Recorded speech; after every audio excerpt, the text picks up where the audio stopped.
શાહી માટે આવી તપશ્ચર્યા કરતા હોય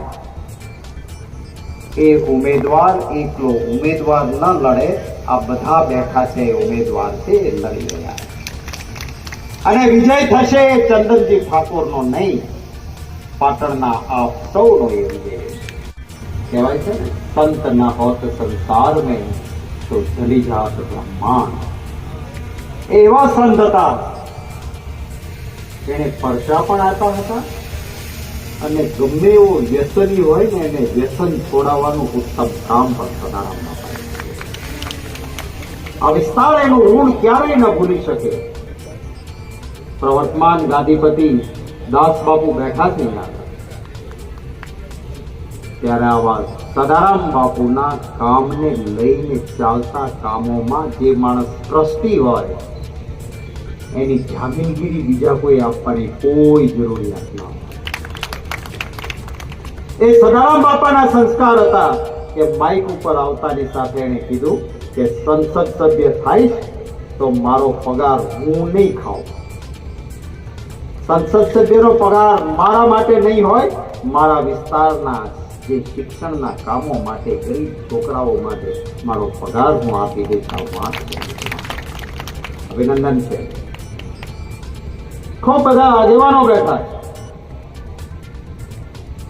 ભાઈ જગદીશભાઈ ઠાકોર અને જિગ્નેશભાઈ મેવાણી એ વાત કરી. આખી હરોળ એવી છે, પાછળની હરોળ એવી છે, સામે બધા એટલા બધા બેઠા છે. મન એવું થાય કે બધાના નામ લેવા જોઈએ, પણ સમયને ધ્યાને લેતા કોઈના પણ નામ લેતો નથી. ઉપસ્થિત મંચ પરના મહાનુભાવો, મારી સામે બેઠેલા તમામ મારા વહાલા ભાઈઓ બહેનો, પત્રકાર મિત્રોની યુવાન સાથે ખૂબ વાતો થઈ છે. માત્ર ટૂંકમાં બે ત્રણ મુદ્દાની વાત કરીને મારી વાત પૂરી કરી. લોકશાહીમાં જનતા જનાર્દન મહાન છે, લોકો મહાન છે, કોઈ શખ્સ કે કોઈ પક્ષ મહાન નથી. સત્તા મળે તો લોકોના આશીર્વાદના કારણે મળે, ન ભૂલવું. આંબા ઉપર કેરી આવે, આંબો નીચે નમે છે, એમ લોકશાહીમાં સત્તા મળે તો વધારે વિનમ્ર થવું પડે, નમીને ચાલવું. પણ સત્તા મળે અને અહંકાર આવે અને કોઈ અહંકારથી એવું બોલે કે 26 લઈ લેજો, 5-7 લાખથી જીતી છું, આ અહંકાર. અને અહંકાર તો જેની સોનાની નગરી હતી એનો નહોતો ટેક્યો તો આ ભાજપિયાનો ક્યાંથી કરે? અહંકાર ન જોઈએ લોકતંત્રમાં, વિનમ્રતા હોય એ લોકશાહીનો પાયાનો સિદ્ધાંત છે. અમને તમે જીતાડીને ઊંચા આસન પર બેસાડો, પણ એ આસન પર બેઠાડ્યા પછી જો અહંકાર આવે તો એ ઊંચા આસન પર બેઠેલાને ધૂળ ભેગો કરવાની તાકાત પણ જનતા જનાર્દન પાસે, આપ સૌ પાસે પૂરી જેવું કામ હતું. કોણ દાન આપે, કોને આપે, કઈ કહેવાનું જ નહીં, ખબર જ ના પડે, છુપા રસ્તે આપવાનું. ભલું થયું સુપ્રીમ કોર્ટનું કે સુપ્રીમ કોર્ટે કીધું કે આ તો ભ્રષ્ટાચાર કહેવાય, આવું ન ચાલે, ઇલેક્ટોરલ બોન્ડ જાહેર કરો. અને જાહેર થયું ત્યારે ખબર પડી કે ભાજપે શું કર્યું હતું કે કોન્ટ્રાક્ટનું કામ જોઈએ છે, ચાલો 25% ભાજપના ધનભંડોળમાં આપી દો, ઇલેક્ટોરલ બોન્ડથી પછી કામ મળે. સીબીઆઈ ઇન્કમ ટેક્સની રેડ કરવાની અને કે 5,000 કરોડ રૂપિયા ભરવા પડશે. સરકારમાં એની અપીલ થાય તો કે ચાલો તમે 500 કરોડ ભાજપને ધન ભંડોળ આપો ને, એટલે અપીલમાં 5,000 કરોડમાંથી ઓછું કરી દીધું. કોઈ કંપની બેનામી હોય જેનું આખું બધું જ શેર ભંડોળ, માલ, મિલકત બધું 135 કરોડ હોય તો કે એને 265 કરોડનું ભાજપને દાન આપ્યું. આવ્યું ક્યાંથી? આ કહેતા હતા ને, કાલા ધન બહાર નહીં રહેને દૂંગા મિત્ર. એ બધું કાળું ધન ભેગું કરીને ભાજપમાં નાખ્યું છે. ખબર છે તમને કેટલા પૈસા આવે ભેગા કર્યા ભાજપ વાળા? 82 અબજ 52 કરોડ રૂપિયા ઓફિશિયલ આંકડો છે, 82 અબજ 52 કરોડ. અને બીજી તરફ આપણા કોંગ્રેસ પક્ષ પાસે થોડા ઘણા પૈસા હતા, હાવ નહીં ચાલે એવી મુદ્દો ઊભો કરી અને 11 એકાઉન્ટ હતા, બધા એકાઉન્ટ ફ્રીઝ કર્યા. આપણા ખાતામાં પૈસા હતા એ બધા ખાલસા કર્યા. હવે આપણે સુપ્રીમ કોર્ટ સુધી લડીને જીતીશું, પાછું આવે ત્યાં ચૂંટણી પૂરી થઈ જાય. ત્યાં ભાજપવાળાને એમ થયું કે કોંગ્રેસ પૈસા વગર ક્યાંથી ચૂંટણી લડશે. મારે કહેવું છે કે આ દેશની જનતા જનાર્દન એ અમારી તાકાત છે. તમારી પાસે રૂપિયા હશે તો અમારી પાસે પ્રજાનો પ્રેમ છે, અને પૈસા સામે હંમેશા પ્રેમનો વિજય થાય. એ સદારામ બાપાનો સેવક છે, એનો ટ્રસ્ટી છે. આનું લેવાય નહીં, આને દઈએ તો પુણ્ય લાગે. હો, નોટ પણ આપજો અને વોટ પણ આપજો. અહીં હું કહું છું તમને કે આ એક એવી વ્યક્તિ છે એનામાં નામ જેવા ગુણ છે. ચંદન ઘસાઈ જાય ને તોય શીતળતા આપે, એને તકલીફ પડશે તો પણ તમને પ્રેમ આપશે. ચંદન એ સુવાસ અને સુગંધ આપે. આ માણસ ગમે તેટલો પરસો આવશે પણ તમારા માટે સુગંધ પ્રાપ્ત થાય એની મહેનત કરશે, એનો મને વિશ્વાસ. અને આપણે કહેવાય છે ને કે પુત્રના પારણામાં અને વહુના બારણામાં, એમાં રાજકારણીના માઇકમાં, પુત્રના પારણામાં, વહુના બારણામાં અને રાજકારણીના માઇકમાં, અને માઇક ઉપર આવીને કહ્યું કે મારો પગાર છે એ હું નહીં ખાઉં, મારો પગાર મારા મત વિસ્તારના લોકો માટે હશે. આ ખાનદાની. ત્યારે આપ સૌને વિનંતી કરું છું કે એમને મદદ કરજો. એ વિજય આપ સૌનો હશે ને એ સેવાની સાધના કરશે. અહીં અનેક વર્ગ ધર્મ જ્ઞાતિના ભાઈઓ બહેનો બેઠા છે. આ દેશની લોકશાહી એ તમામ લોકોને સાથે લઈને ચાલનારી છે. આપણા દેશનો અસલી ધર્મ શું છે કે પરમ તત્વ એક છે. આપણે ત્યાં કહેવાય છે ને કે દેવી દેવતાઓના અવતાર હોય છે, એટલે કે પરમ તત્વ એક છે. જુદા જુદા નામથી અવતરણ થાય, કોઈ માતાજીઓના નામ, કોઈ દેવી દેવતાઓના નામ, કોઈ સંતોના અંદર પણ આપણે પરમ તત્વ આવ્યું છે એવું કહીને એને નમન કરતા હોઈએ છીએ. આ દેશમાં આ કહેવાય છે કે ઈશ્વર અલ્લાહ તેરો નામ સબકો સન્મતિ દે ભગવાન. આ આપણા દેશનો અસલી ધર્મ છે. કોઈ પણ માણસ, હું હિન્દુ છું, હું મારી માતાજીને પ્રાર્થના કરું, હું મારા કુળદેવીની આરાધના કરું તો મોક્ષની પ્રાપ્તિ માટે હોય, મતની પ્રાપ્તિ માટે હું મારા દેવી દેવતાને શેરીઓમાં ના રજવાઉં. મત તો કામના નામે મંગાય, પણ કામની બદલે કારનામા કરે અને પછી રામના નામે રોટલો શેકવા નીકળે, એને ઓળખવા પડે કે નહીં? હિન્દુ ધર્મમાં સૌથી સર્વોપરી શંકરાચાર્યજી મહારાજ. એવું કહેવાયું છે કે 4 વેદ હિન્દુ માટે આખરી ગણાય, અને આ 4 વેદોની જવાબદારી 4 શંકરાચાર્યજી મહારાજોને આપી છે. એ 4 શંકરાચાર્યજી મહારાજમાંથી એક પણ વ્યક્તિ અયોધ્યામાં મંદિરના ભાજપના તાઇફામાં ન ગયા. એમણે કહ્યું કે અધૂરું મંદિર છે, એની પ્રાણ પ્રતિષ્ઠા ન થાય. આ કહે છે કોંગ્રેસ વાળા ના ગયા. અરે ભાઈ, એક હિન્દુ તરીકે શંકરાચાર્યજી મહારાજ જે વાતની ના પાડે ત્યાં ભાજપ વાળા જઈ શકે, કોંગ્રેસ વાળો ના જઈ શકે. શંકરાચાર્યજી મહારાજે કીધું કે ઘર અડધું થયું હોય તો વાસ્તુ લઈને રહેવા જઈ શકાય, બાકીનું પછી કરી શકાય, પણ મંદિરમાં પ્રાણ પ્રતિષ્ઠા થાય છે, એટલે કે ભગવાનનો પ્રાણ એમાં મૂકીએ છીએ, અને ખોટ ખાપણવાળા શરીરમાં પ્રાણ ન મૂકી શકાય. એમ ત્યાંનો ગુંબજ નથી બન્યો, જેના પર કળશ નથી મુકાયો, એ મંદિરની પ્રાણ પ્રતિષ્ઠા અત્યારે ન કરવી જોઈએ. આ શંકરાચાર્યજી મહારાજે કીધું. પણ ચૂંટણી આવતી હતી ને, એટલે શંકરાચાર્યજી મહારાજનું ન માન્યું કે આ તો ગુંબજ બને અને કળશ મુકાય ત્યાં ચૂંટણી પૂરી થઈ જાય, તો રામના નામે અમારે રોટલો કેમ છે? આ ધંધો કર્યો છે, એમને ઓળખ્યું.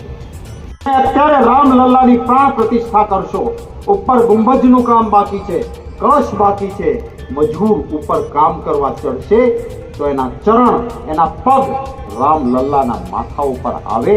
આ એક પાપ કહેવાય, અને આ પાપ ન થવું.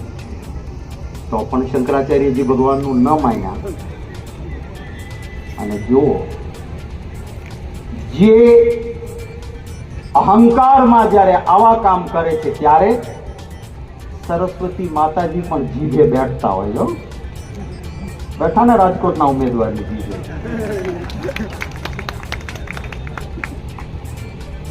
हाय गरीब की कदी न खाली जाए, मोए ढोर के चर्म से लोहाभी भस्म हो जाए. ભારતીય જનતા પાર્ટીએ મુઠ્ઠીભર ધનપતિઓને માલામાલ કર્યા છે, પણ મારો ખેડૂતભાઈ મહેનત કરે એને કહ્યું હતું કે આવક બમણી કરશું, એનો ખર્ચો બમણો થયો, આવક બમણી નહીં. बनाएंगे, काला धन वापिस आएगा, यही देशवासी के खाते में 15-15 लाख आ जाएंगे. આવ્યા કોઈના ખાતામાં 15 લાખ? આ નીચે બેઠા એમાંથી કોઈનામાં આવ્યા? આ બાજુ કોઈને આવ્યા? હવે કોઈ ભાજપને મત આપ્યો એને પૂછજો કે અમે તો કોંગ્રેસની સભામાં ગયા હતા, કોંગ્રેસ વાળા છીએ, તમે તો કમળ વાળા છો, અંધભક્ત છો, બેંકની પાસબુક બતાવો તો કે 15 લાખ આવ્યા. તો પછી કે અને ગામડાના માણસ બહુ સમજદાર હોય છે. અમને ભણ્યા ગણ્યા ડિગ્રી લીધી ને એના કરતા ફેટો બાંધીને ગામમાં મારો કોઈ ખેડૂતભાઈ હોય ને એની બુદ્ધિ બહુ તેજ હોય. મને હમણાં આદિવાસી વિસ્તારમાં એક ભાઈ મળ્યા, સરપંચ હતા, હાવ દેશી માણસ હતા. મને કે આપણે વિચારવું ન જોઈએ. મેં કીધું હું? તો કે હમણાં પરિવાર હાલે છે. મેં કીધું હા. કે મને કોઈ એમ કે તું તો મારા ભાઈ જેવો હો, તો મારે રાજી થતા પહેલા જોવું પડે કે એના ભાઈ એને શું કર્યું છે. જમીન પડાવી લેવા માટે કોર્ટના ધક્કા ખવડાવ્યા, બધું કર્યું, હરવાળે હગા ભાઈનું ખૂન કરીને એની જમીન પડાવી લીધી હોય, એ મને એમ કે તું મેરા ભાઈ જૈસા હે, તો મારે વિચારવું પડે કે આનો ભાઈ નો થયો. ભાઈ નહીં હો, ભાઈ નહીં. એણે કીધું કે જેનો પરિવારમાં માને ફોટો પડાવવા રાખી હોય, પત્નીને વિદાય કરી દીધી હોય, અને જેનો ભાઈઓ હંમેશા ફરિયાદ કરતા હોય, એ એનો પરિવાર હોય, ને પછી કે પૂરા દેશ મેરા પરિવાર, તો દેશવાસી હાથ નો જોડે ના હો ભાઈ, અમે તમારા પરિવારનો નહીં કે ને. આ એક સામાન્ય ગામડાની વ્યક્તિને સૂઝેલો વિચાર છે. આ મારું નથી હો, આ એક ગામડાના વ્યક્તિને સૂઝેલો વિચાર છે. મારે કહેવું છે કે આ લોકતંત્ર છે, લોકશાહી છે, એમાં લોકો મહાન છે. આપ વિચારજો, જે માણસે 3268 દીકરા દીકરીઓ ગરીબના શોધીને સમૂહ લગ્નો કરાવ્યા હોય એવો આ ચંદનજી ઠાકોર છે. એને આપો, એના પંજાના નિશાન ઉપર મતો આપજો, એને વિજયી બનાવજો. એ પછી રઘુભાઈ કે કિરીટભાઈ જેવા કે બળદેવજી એની વાત કરશે તો પાર્લામેન્ટમાં તમારો અવાજ બનનારો વ્યક્તિ એ ચંદનજી ઠાકોર. ખૂબ બધા અહીંયા આગેવાનો કોંગ્રેસમાં જોડાયા, એમનું સ્વાગત કરું છું.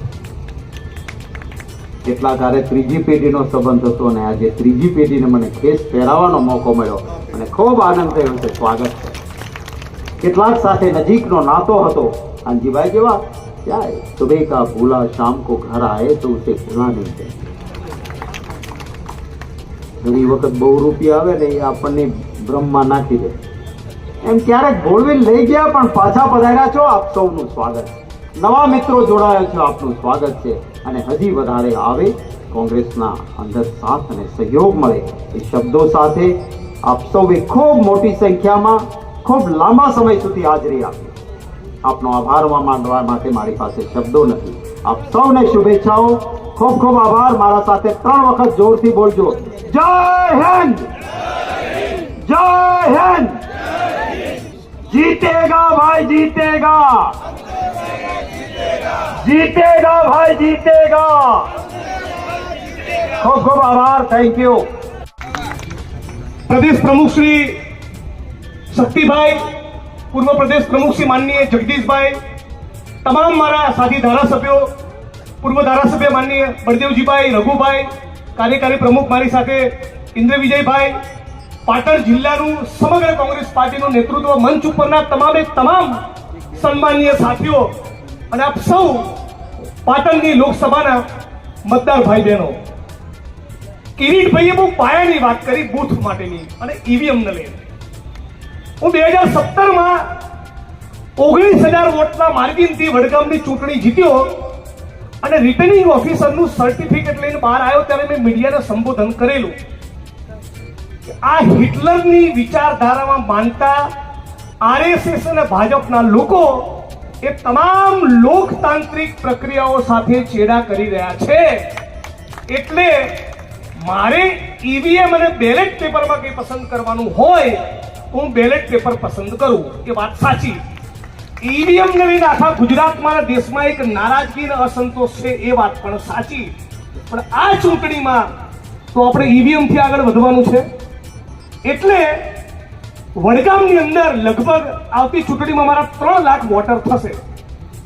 અને એવરેજ ભારતમાં તાલુકા જિલ્લા પંચાયતની ચૂંટણી હોય, વિધાનસભાની હોય કે લોકસભાની હોય, 65% મતદાન થાય. વાત સાચી?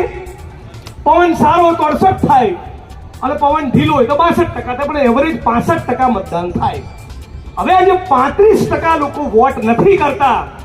એ 35%માંથી 20% લોકોનું જો આપણે મતદાન કરાવીએ તો ઈવીએમ વાળા તોડે છે.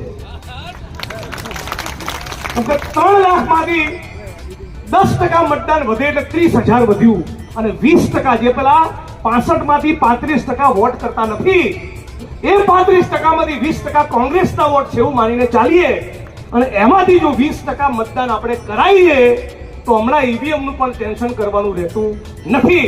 આ દેશની જનતા અને તમામ રાજકીય પક્ષો આવનારા દિવસોમાં લાખો લોકો સાથે સડક પર ઉતરવાની છે.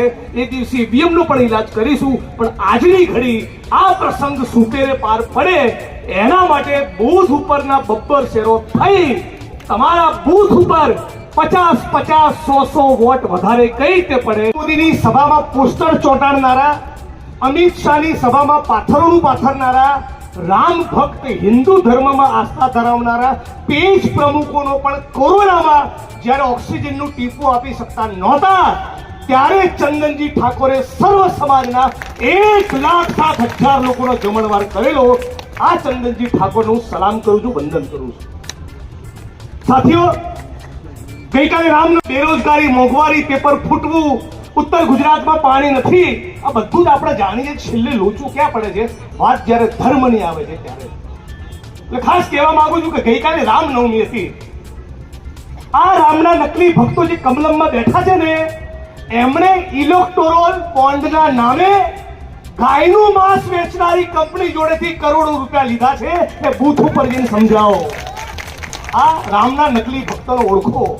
આ દેવી પૂજક, રાવણ, આદિવાસી, કોળી પટેલ, દલિત, ઠાકોર, ખેડૂત અને મજદૂરના દીકરાની વચ્ચે ધર્મના નામે તલવારોનો ત્રિશુલો વેચશે અને 50,000 કરોડનો વહીવટ એ અમિત શાહના છોકરાને પકડાવશે. અમને ઓળખી લેજો. એટલે નેતા આપણે ચૂંટીને મોકલીએ છીએ આંગણવાડી રિપેર કરાવવા, પેપર ફૂટે ને એવી વ્યવસ્થા બનાવવા, આપણા પીએસસી ને સીએસસી માં એમઆરઆઈ ને સીટી સ્કેન નું મશીન આવે એટલા માટે, વડગામના મુક્તેશ્વર ડેમના કર્માવત તળાવમાં નર્મદાના નીર આવે, ઉત્તર ગુજરાતના ભૂગર્ભ જળ ઊંચા આવે એટલા માટે. એના માટે નથી મોકલતા કે ગાડીઓ કરીને બધાને અજમેર ચાદર ચડાવવા લઈ જઈએ, ગાડીઓ કરીને બધાને ફલાણા મંદિર ઉપર લઈ જઈએ. નેતાનું કામ નથી. રાજકીય પક્ષોએ અને નેતાઓએ લોકોની ધાર્મિક આસ્થામાં દાપણ કરવાની જરૂર નથી. જે રામમાં માને છે માને જ છે, જે રહીમમાં માનવું હોય રહીમમાં માને, જેને નાનકમાં માનવું હોય નાનકમાં માને, જેને કબીર અને બુદ્ધમાં માનવું હોય કબીર અને બુદ્ધમાં માને. અને ભગતસિંહ મારી જેમ જે નાસ્તિક હોય એને પણ નાસ્તિક હોવાની આ દેશનું બંધારણ છૂટ આપે છે. નેતાને આપણે મોકલીએ છીએ તમારા અસ્તિત્વના પ્રાણ પ્રશ્નોના નિરાકરણ માટે. અને એટલા માટે પાટણ અને ગુજરાતની ધરતીને ફરી વિનંતી કરું છું. અને રામનવમી હતી એટલે કબીર સાહેબની પંક્તિ યાદ આવે છે. સંત કબીરે કહેલું કે હિન્દુ કહે થે રામ હમારા, મુસલમાન રહેમાના. हिंदू कहे थे राम हमारा, मुसलमान रहमाना. आपस में दोनों लड़ाई मरत है, मर्म कोई नहीं जाना. साधु जग बोलाना. હે આ કરોડો ને અરબોના બંડલમાં રાજતા શું થયું? 25,000 કરોડ 2003 ની સાલમાં નરેન્દ્રભાઈના જીગરજાન મિત્ર ગૌતમ અદાણીના ગજવામાં હતા. કેટલા? એની સંપત્તિ હતી 25,000 કરોડ. અને 20 વર્ષમાં તમારી આવક ના વધી, ખેડૂતોની આવક ના વધી, મધ્યમ વર્ગની આવક ના વધી, ગરીબ વર્ગ ગરીબી રેખાની ઉપર ના આવ્યો, પણ ગૌતમ અદાણીની આવક 7,47,000 કરોડ થઈ ગઈ. બોલો જય શ્રી રામ. આ કરી નાખ્યું તમારું રામ રામ કરી. મુકેશ અંબાણીની આવક વધી કેટલી? 7,54,000 કરોડ. કાકા સાંભળો છો ને? 7 કરોડ નહીં, 70 કરોડ નહીં, 700 કરોડ નહીં, 7,000 કરોડ નહીં, 70,000 કરોડ નહીં. ગુજરાતની વિધાનસભામાં પસાર થયેલું બજેટ 3 લાખ કરોડ, એનાથી ડબલ, અને એમાં બીજા 1.5 લાખ કરોડ ઉમેરો, એટલા 7.5 લાખ કરોડ એક મુકેશ અંબાણીના ગજવામાં પડ્યા છે. આ લૂંટ અને ધર્મના નામે ભાગલા પડાવનારી રાજનીતિને સમજો, બાકી આવનારી પેઢી આપણને માફ નહીં કરે. બાકી પેપર ફૂટતા રહેશે અને ઉત્તર ગુજરાતના ભૂગર્ભ જળ ઊંડા રહેશે. એટલે બધું ભૂલી, જેને ફરી કહું છું, શ્રદ્ધા મારી શેમાં આસ્થા છે, એમાં કોઈ રાજકીય પક્ષે દાપણ કરવાની જરૂર ખરી? આ દેશના દરેકે દરેક તાલુકાના દરેકે દરેક ગામમાં રામનું મંદિર છે. અને એટલે જ કબીર સાહેબની વાણી સાથે મારી વાણીને વિરામ આપીશ. તો કબીર સાહેબ કહે છે कि एक राम दशरथ का बेटा, दूसरा जो घट घट में बैठा. एक राम दशरथ का बेटा. हमने खाली आरएसएस ने भाजप वाला 52 વર્ષ તિરંગો નહીં લહેરાયો, સ્વતંત્રતાના આંદોલનમાં ભાગ લીધો, ગાંધી, સરદાર ભગતસિંહ, સુખદેવ, રાજગુરુ, ડોક્ટર આંબેડકર, સુભાષચંદ્ર બોઝ સાથે ગદ્દારી કરી. અંગ્રેજો જયારે શોધતા હતા ભગતસિંહ ક્યાં મારે ગોળી મારી દેવી છે, આરએસએસ વાળા કેવા જતા પેલી લાઈનમાં બેઠા છે. આપણે ઓળખી લેજો. આ લોકો સ્વતંત્રતાના આંદોલનમાં ના કોંગ્રેસના, ગાંધી અને સરદાર જોડે હતા, ના સુભાષચંદ્ર બોઝ જોડે હતા. અને તમારા ને મારા કરતા પણ વધારે જોરથી ભારત માતા કી જય બોલવા નીકળ્યા છે. અંગ્રેજોની સામે તમે સમાધાનો કર્યા છે. કોંગ્રેસનો સિપાહી અને ભારતનો સામાન્ય નાગરિક છાતી પર જ્યારે અંગ્રેજોની ગોળી ખાતો હતો ત્યારે તમે અંગ્રેજોનું પેન્શન ખાતા હતા. દાપણ ના કરો. કબીર સાહેબે કહ્યું છે કે એક રામ દશરથ કા બેટા, दूसरा जो घट घट में बैठा, तीसरे राम का सकल पथारा, चौथा सबसे निर्गुण सबसे न्यारा. એની વ્યાખ્યા પણ ના થઈ શકે. બિલ્કિસ બાનુના બળાત્કારીઓને જેલમાંથી છોડીને લાડવા ખવડાવનારા, 100 દિવસ સુધી જે દીકરીઓએ બળાત્કારની ફરિયાદ લઈને દિલ્હીની સડકો પર બેસવું પડ્યું, અને મણિપુરમાં જે લોકો સ્ત્રીઓને નગ્ન કરીને છતાં એક શબ્દ નથી બોલ્યા, તમારો ભારત માતા કે જય બોલવાનો અધિકાર નથી. ગદ્દારો. અને હજી તમને છેલ્લી વાત કહું, આમનું ચરિત્ર ઉજળું એટલે હા હા કેવું ઉજળું. માનની શક્તિભાઈ, ભારતીય જનતા પાર્ટીના મેઘાલયના ઉપાધ્યક્ષ, એનું નામ બર્નાર્ડ. બૂથ ઉપર જઈને કહેશો ને બધા આ વાત, દરેક બૂથ ઉપર જઈને સમજાવવાની છે વાત. આ ભારત માતા કી જય બોલનારાનું તમને વાસ્તવિક ચરિત્ર બતાવું.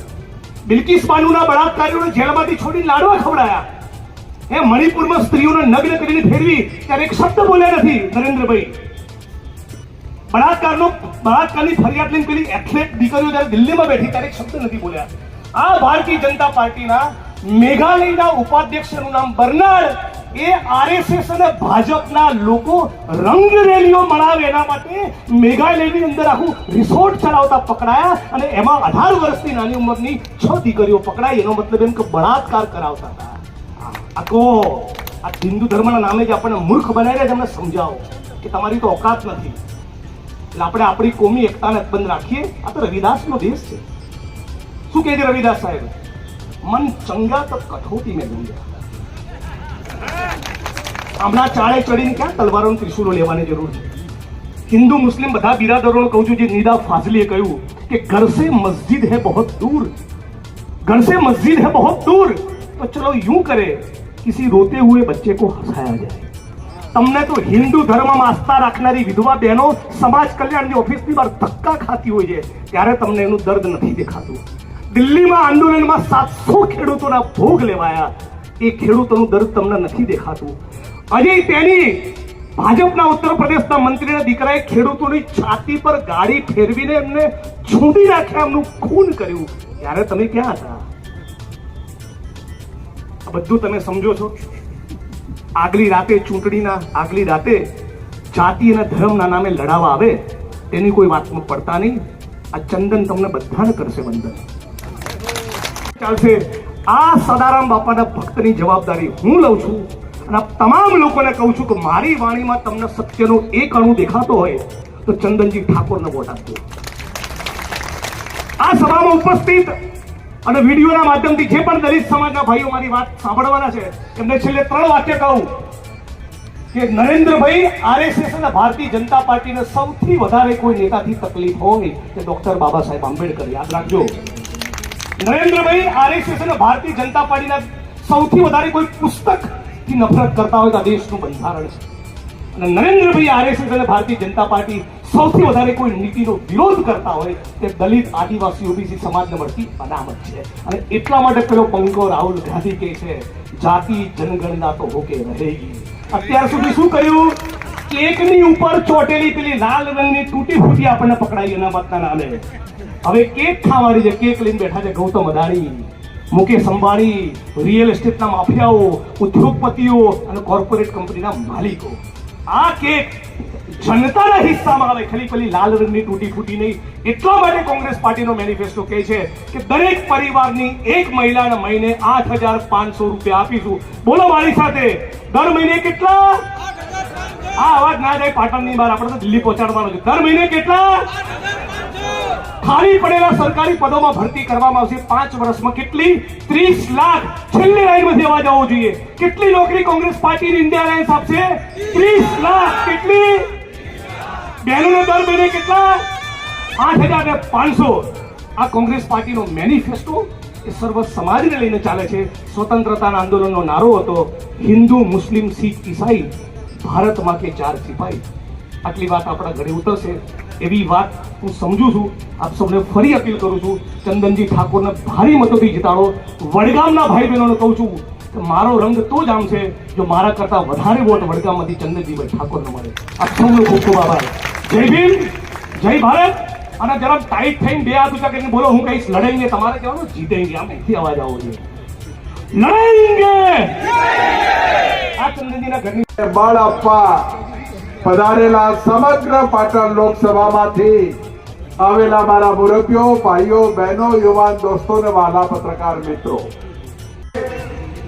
આપની વચ્ચે અવારનવાર આવવાનું થશે અને બોલીશું ને વાત કરીશું, પણ સાથે સાથે ચિંતા પણ રાખવાની છે. અહીંયા બધા વક્તાઓએ ખૂબ વિગતે વાત કરી છે. આ લડાઈ એ ચંદનસિંહભાઈ અને સામેના ઉમેદવાર વચ્ચેની લડાઈ નથી. આ લડાઈ એ ભાજપે કોંગ્રેસની લડાઈ નથી. આ લડાઈ હિન્દુસ્તાનનું બંધારણ બચાવવું, હિન્દુસ્તાનની લોકશાહી બચાવવા માટેની લડાઈ છે. તમે આજે બધાએ પેપર વાંચ્યું હશે. મેં ક્યાંક વાંચ્યું અને મને વોટ્સઅપમાં શક્તિસિંહભાઈ કોકે મોકલ્યું કે જાહેરનામું બહાર પડ્યું, કોઈ પણ જગ્યાએ વિરોધ કરવા માટે તમે ભેગા નહીં થઈ શકો, કોઈનો વિરોધ નહીં કરી શકો, કોઈ પ્લે કાર્ડ લઈને તમે ઉભા નહીં રહી શકો, કોઈ કાળા વાવટા નહીં ફરકાઈ શકે. આવું જાહેરનામું બહાર પડ્યું. આ લોકશાહી છે કે તાનાશાહી છે? આ દેશમાં લોકશાહી હોય તો સરકારની સામે આક્રોશ હોય તો વિરોધ કરવાની પ્રજાને અધિકાર. આ દેશમાં લોકશાહી હોય, સરકાર જે બેઠી હોય એને સવાલો કરવાના હોય તો એ સવાલો કરવાનો અધિકાર પ્રજાને છે. એ અધિકાર પણ છીનવી રહ્યા છે. અહીંયા મુખ્યમંત્રી કેટલી વાર આવ્યા છે. એ મુખ્યમંત્રી આવવાના હોય અને અમારા ગેમરભાઈ હોય પ્રમુખ તરીકે, અમારા બાબુજી હોય પ્રમુખ તરીકે, કે શંકરજી ઠાકોર હોય, કે અમારા ધારાસભ્ય હોય કિરીટભાઈ, કે ભાઈ દિનેશભાઈ, કે અમરતજી, અમારા પૂર્વ ધારાસભ્ય બળદેવજી હોય, કે ઇન્દુબા હોય, કે ભાઈ રઘુભાઈ જેવા હોય, એમ કે અમારા પ્રશ્નોની રજૂઆત કરવા માટે કાલે મુખ્યમંત્રીને અમે આવેદન પત્ર આપવા જઈશું. આટલું બોલ્યા નથી. મુખ્યમંત્રી આવવાના હોય એની આગળની રાતથી બધા નજર કેદ કરે છે કે નથી કરતા? અહીં સમીના જેટલા બેઠા હોય એટલા હાથ ઊંચો કરજો. સમી તારાનગર ખેડૂતને વીઘે 150 રૂપિયા આલીશું, ખેડૂતને ખેતરમાં જવાની મનાઈ. આ જમીન કોના નામે? અદાણીના નામે. આ જમીન કોના નામે? અંબાણીના નામે. કોઈ સારી જમીન હશે ગાજર પકવતી, તો એ ગાજર પકવતી જે તાલુકાની જેટલી જમીનો હશે એને સરકાર લઈ લેશે અને સરસ મજાના ફ્રૂટ ની કંપની વાળાને આપશે અને હાથમારમાંથી તમારે જતું રહેવાનું. આ દૂધની ડેરીઓ, આ તમારી ખેત ઉત્પાદન મંડળીઓ, આ બધું મોટા વેપારીઓ જોડે જવાનું છે, વેપારીઓ જોડે જવાનું છે. તમારું ઉત્પાદન જ્યારે બજારમાં આવે ત્યારે ભાવ ઓછા, અને એ જે દાડા બજારમાં આવી ગયું વેચવાનું થાય ભાવ ડબલ. આ વાત ભાજપ આખા દેશમાં કરવામાં. એમની પાસે 6 અક્ષર છે, 6 અક્ષર. હિન્દુ અને મુસલમાન. બીજા 2 અક્ષર છે મંદિર ને મસ્જિદ, અને ત્રીજા 2 અક્ષર છે હિન્દુસ્તાન ને પાકિસ્તાન. આ 6 અક્ષર લઈ લો. ભાજપ જોડે બીજા મત માંગવાનો શબ્દ નથી, અક્ષર નથી. 6 અક્ષર ઉપર ભાજપને જીવવું છે ને ચાલવું છે.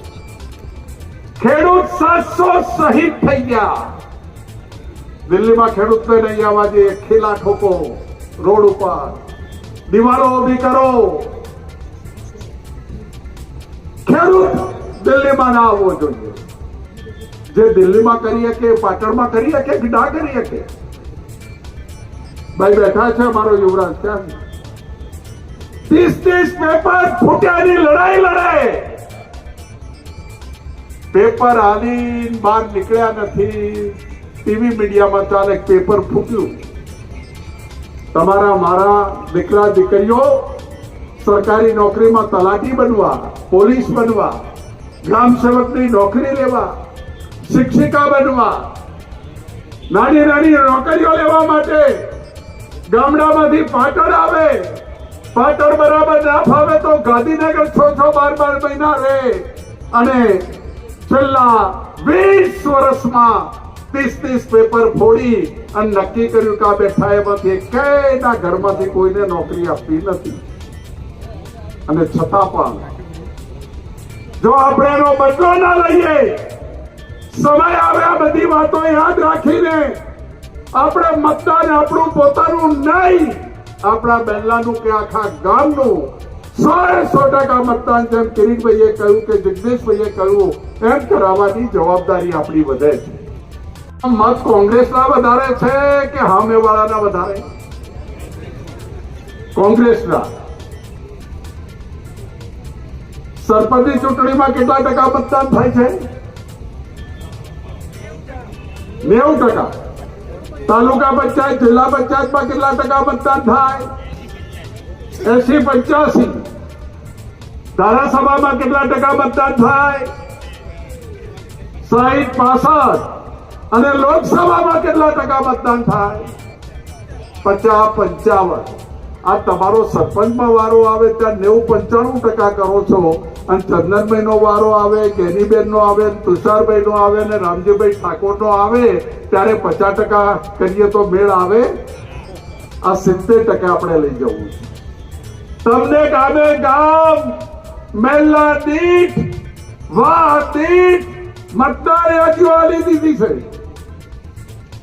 એ મતદાર યાદી લઈ ચેક કરો. કોણ બહારગામ છે, કોણ અહીં છે, કોણ આપણો છે, કોણ બગાડે એવો છે, એ બધું ચેક કરીને 7મી તારીખે સવારે 4 વાગે ઉઠવું છે. બધાએ બૂથ બરાબર હચવા છે. જેમ કિરીટભાઈએ કહ્યું ને કે ઈવીએમ મશીન, એની તાલીમ તમને 1લી તારીખથી આપવાની ચાલુ કરીશું, અને કહીશું બેટી તલાક આવી જજો. ઈવીએમ માં પણ કઈ પણ કરવું હોય તો આવી જજો. આ વખત તમે છો, તમે અહંકાર તો જોવો. રાજા રાવણ કરતા પણ વધારે અહંકાર, દુર્યોધન કરતા પણ વધારે અહંકાર. 562 રજવાડા હોય, આ દેશની એકતા અને અખંડિતતા માટે પોતાના રાજ આપી દીધા, મહેલો આપી દીધી, જમીનો આપી દીધી, પોતાની મિલકતો આપી દીધી. અને એ રાજા રજવાડાઓ માટે ભારતીય જનતા પાર્ટીના રૂપાલા જે શબ્દ બોલે, સમાજ વિનંતી કરે કે આ શબ્દ બોલ્યા છે તો આને એકલા ટિકિટ ના લો. એટલે 562 રજવાડા 2 મિનિટમાં અંદાજે વાર ના કરી તમે એક ટિકિટ નહીં લેવી શકતા. એ વાત શું બતાવે છે કે રાજા રાવણ કરતા પણ વધારે અહંકાર, દુર્યોધન જેવો અહંકાર. ભગવાન કૃષ્ણએ કહ્યું કે હે દુર્યોધન, આ પાંડવો એ હસ્તિનાપુરના માલિક છે, રાજ એમનું છે. તું હવે સમાધાનમાં 5 ગામ હાલ તોય રાજી છે. અને એ દાડે દુર્યોધને કહ્યું હતું કે 5 ગામ નહીં, 5 ભોય મૂકે એટલી જગ્યા નહીં મળે. અને એ દાડે કૃષ્ણ ભગવાને કહ્યું હતું કે હે અર્જુન, હે પાર્થ, ઉઠાવ ગાંડીવ અને રણનો ટંકાર કર. એ જ રીતે મંદોદરીએ કીધું હતું, રાવણના ભાઈએ કીધું હતું કે રામ સાથે યુદ્ધ ના થાય. પરિવારે સમજાવ્યો હતો અને છતાં પણ ના માન્યા. એ જે અંત હતો દુર્યોધનનો ને રાવણનો, એ વંશ, એ વિચારધારા આજે બેઠી છે એનો ખાતમો 7મી તારીખે કરવાનો છે. એની નાભીમાં તીર મારી કરવાનો છે. અને તીર આડું ઓળું તમે નહીં જવા દો. નાભીમાં કચાઈને તીર મારશો. મતના અધિકારનો ઉપયોગ કરીને 100% તમે મતદાન કરશો. એ જ વિનંતી સાથે ચંદનભાઈને ખૂબ શુભેચ્છાઓ પાઠવું. દાસ બાપા ના આશીર્વાદ રહ્યા, સદારામ બાપાના આશીર્વાદ રહ્યા. મને ખબર છે ઘણીવાર સદારામ બાપાને ત્યાં ચંદનભાઈને અમે બધા જઈએ, જેટલો ચંદન ઉપર સદારામ બાપાને જે ભાવ હતો એટલો કદાચ બીજા કોઈના ઉપર નહીં હોય, એનો હું સાક્ષી છું. નહીતર ચંદનભાઈ આપણા ભાગે ધારાસભાના આવે, આપણા ભાગે આ લોકસભાના આવે. 20 લાખ મતો લેવા માટેના જો આશીર્વાદ હોય તો એ સદારામ બાપાના છે, દાસ બાપુના છે. હજારો સાધુ સંતોને તમે રોટલો જ ખવડાયો છે, પ્રસાદ આપી છે. એ સાધુ સંતો અને ધાર્મિક મઠોના તમને આશીર્વાદ છે. અને આ પાટણની લોકસભાની પ્રજા 7મી તારીખે તમને મત આપીને વિજય કરશે. અને તમે બોલો છો, એ કરો છો, એટલો ભરોસો છે, વિશ્વાસ છે. એ જ વિશ્વાસ સાથે મતદાન કરશો. ખૂબ ખૂબ આભાર. જય હિન્દ, જય ભારત. જે છતાં પણ ભાજપમાં જાય છે તો આપણે મત શા માટે આપવું પડે? પણ આવી કોઈ વાતોમાં આવતા નહીં. આ એમની એક સિસ્ટમ છે, કોંગ્રેસના મત ઓછા થાય એટલા માટે. એક બૂથ ઉપર 1000 મત હોય અને 1000 મતમાંથી આપણે 50 જણા એવું વિચારીએ કે આ તો મશીન છે ને આમ છે ને તેમ છે, તો 2000 બૂથ છે આપણા લોકસભાના, 2000 બૂથ. એક બૂથ ઉપર 50 વોટ એટલે 2000 બૂથ ઉપર 1 લાખ મતનો ફેર પડે. 1 લાખ લોકો મત આપવા ના જાય અને સામેના ઉમેદવારને 2 લાખનો ફાયદો થાય. એટલે આવી કોઈ વાતોમાં આવતા નહીં. તમે બધા મોટી સંખ્યામાં ઉપસ્થિત રહ્યા. તમને હવે જે જવાબદારી આપવામાં આવે બૂથ લેવલની, તમારા વિસ્તારના, તમારા ગામના જે પણ મતદાન કરાવવાની તમને જવાબદારી આપવામાં આવે, એ જવાબદારી તમે સારી રીતે નિભાવજો.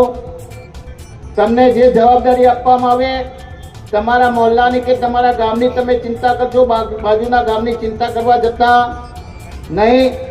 ઘણીવાર આપણું ખેતર ના આચવે એટલે બીજાના ખેતરની ખબર રાખવા જઈએ, આપણું ખેતર ભેરાઈ જાય કે ના ભેરાઈ જાય? કાકા, ભેરાઈ જાય કે ના ભેરાઈ જાય? એટલે તમને બધાને વિનંતી કે તમે બધા મોટી સંખ્યામાં હાજર રહ્યા. પણ હવે તમને જે પ્રમાણે સૂચના મળે એ પ્રમાણે વધુમાં વધુ વોટિંગ થાય. અહીં આટલી બધી સંખ્યા જોઈને આપણે ફૂલાવાની જરૂર નથી. આપણી ખરી મહેનત છેલ્લા 2-3 દિવસ માટેની છે. એ 2-3 દિવસ તમે સારી રીતે મહેનત કરો. ચંદનજી વિશે કંઈ કહેવાનું ના હોય. કોઈ પણ ઉમેદવાર ચૂંટણીની અંદર ઊભો રહે એટલે સામાન્ય લોકો એની 3 બાબત જોતા હોય. પહેલી કે ઉમેદવારનો ભૂતકાળ કેવો છે, એ ઉમેદવાર પક્ષ પલટું તો નથી, એ ઉમેદવાર કોઈ ધંધાકીય રીતે વેચાય એવો તો નથી. બીજી બાબત કે જીત્યા પછી એ લોકોની અંદર રહે છે કે નહીં, તમારા ફોન ઉપાડે છે કે નહીં, તમને તમારી સુખ દુઃખની અંદર એ ભાગીદાર બને છે કે નહીં. અને ત્રીજી મહત્વની બાબત કે ધારાસભ્ય બન્યા પછી વેચાય છે કે નહીં. ચંદનજીનો તમે 5 વર્ષ સુધી આ અનુભવ કર્યો છે, એટલે મજબૂત પક્ષને વફાદાર રહી અને કામ કરનાર ઉમેદવાર છે. એટલે તમને બધાને વિનંતી કે વધુમાં વધુ મતદાન કઈ રીતે થાય, આયોજનબદ્ધ મતદાન કઈ રીતે થાય, એ માટે તમે વિચારો અને જે પ્રમાણે તમને માર્ગદર્શન આપવામાં આવે એ પ્રમાણે કામ કરશો તો જ આપણો વિજય નિશ્ચિત છે. બાકી જો આયોજનબદ્ધ રીતે કામ ન થયું તો છેલ્લા 3 દિવસે ભાજપવાળા 2-2, 5-5, 10-10 મત વહેણી જશે અને આપણે હારી જઈશું. એટલે તમને બધાને ફરીથી વિનંતી કે જે રીતે અહીંથી માર્ગદર્શન મળે એ રીતે તમે કામ કરો અને ચંદનજીને વિજેતા બનાવો એવી શુભેચ્છાઓ. જય હિન્દ, જય ભારત.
મારી પ્રજા, મારો સમાજ, મારો કોંગ્રેસનો પરિવાર આજે મને સમર્થન આપવા માટે આવ્યો હતો. ખૂબ વિશાળ સંખ્યામાં સમર્થન આપવા માટે આવ્યો હતો અને જાહેર મંચ પર અનેક મહાપુરુષો પણ પૂજ્ય સદારામ બાપાના અનુવ્યુ દાસ બાપુ પણ આવ્યા હતા. સતીશભાઈ, જગદીશભાઈ, અમારા વિષ્ણુ બળદેવજીભાઈ, કિરીટભાઈ, દિનેશભાઈ, સભ્યો અમરતજીભાઈ સહિતના અનેક ધારાસભ્યો પણ સમર્થનમાં આવ્યા હતા. મેં માગી છે પ્રજાની પીડા છે. ભારતીય જનતા પાર્ટી દ્વારા જે શાળાના શિક્ષણોનું જે મધ્યમ વર્ગનું શિક્ષણ એને નાબૂદ કરવાના જે પ્રયાસો કર્યા છે એમાં મારી પણ ભૂમિકા એવી રહે કે આ પ્રજાના સુધી મારો અવાજ પહોંચે.